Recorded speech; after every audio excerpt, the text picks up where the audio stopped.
I love traveling.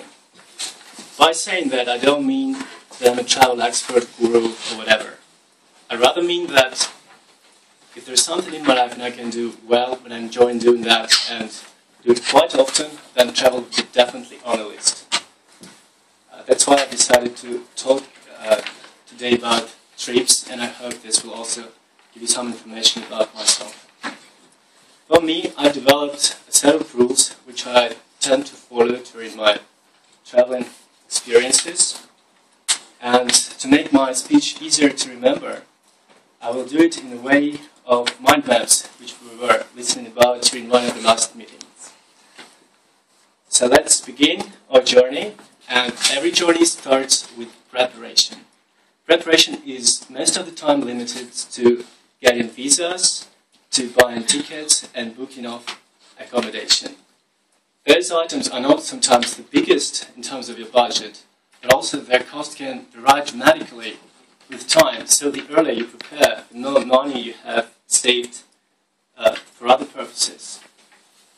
After that, you probably notice that I'm having a sheet of paper in my hands. This is actually the script of my today's speech.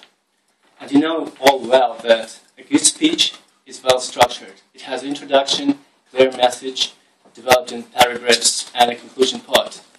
So what about structure of your trip? It's not important. And there are at least two reasons why. The first is that plans can change, and if you miss something on your list, you can feel disappointed. The second reason is that our everyday life is already so monotonous and scheduled. So when you go to vacation, just try to be spontaneous. Try and give the opportunity to the city you visit to surprise you. The only exception would be major site attractions like, for example, Eiffel Tower or London Eye. You can book them in advance and just meet the hours of spending time in a queue.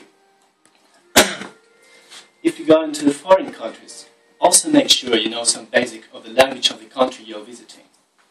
Hello and thank you are the must. There's also one word in almost every language except, surprisingly, Russian, which is cheers, and it also can be helpful. So, if you go to France, a warm bonjour with a smile will make even French people helpful. Domo arigato gozaimasu will ensure you have best service in a Japanese restaurant. Sagatvelos gaumarjos, for sure you will have many new friends in Georgia. Eye contact. Just one moment can spoil the whole trip. Make sure you keep an eye on your belongings at all times. The only time I was pocket-picked was in Copenhagen, exactly the city you least expect to have problems of that kind. So when you go out, I would suggest that you leave all your valuables in your room, like passport, credit cards, other documents.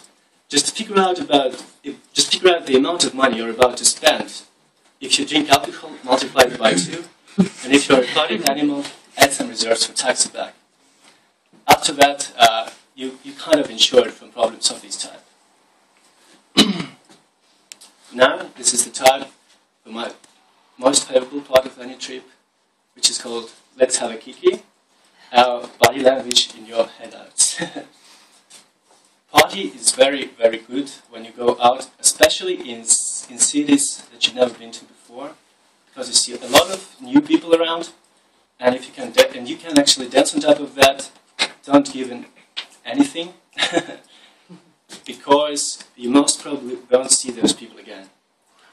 This also can be sometimes rewarding. One personal example from my life. My first foreign trip, first night in New York City, I went to a disco club. I was dancing like a crazy horse. The next evening, I came exactly to the same bar.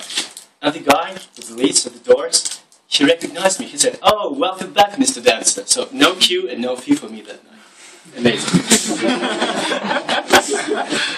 Having said all that, I'm coming to the repetition part. If you follow all of these pieces of advice, or some of them, you'll most likely enjoy a trip. And if you enjoy it, you will probably like to come back one day to the city or to the country. That's why I always try to make some personal connections to the places I'm visiting. For example, a small cafe with great tiramisu, a cool donor place just above the urban station, or, I don't know, it can also be a small side street, a couple of blocks from a crowded and well-known avenue. Make sure the next time you see the city in a movie or in a magazine, you don't remember the postcard's view of it, but you remember your personal experience, your own secret places connected to that.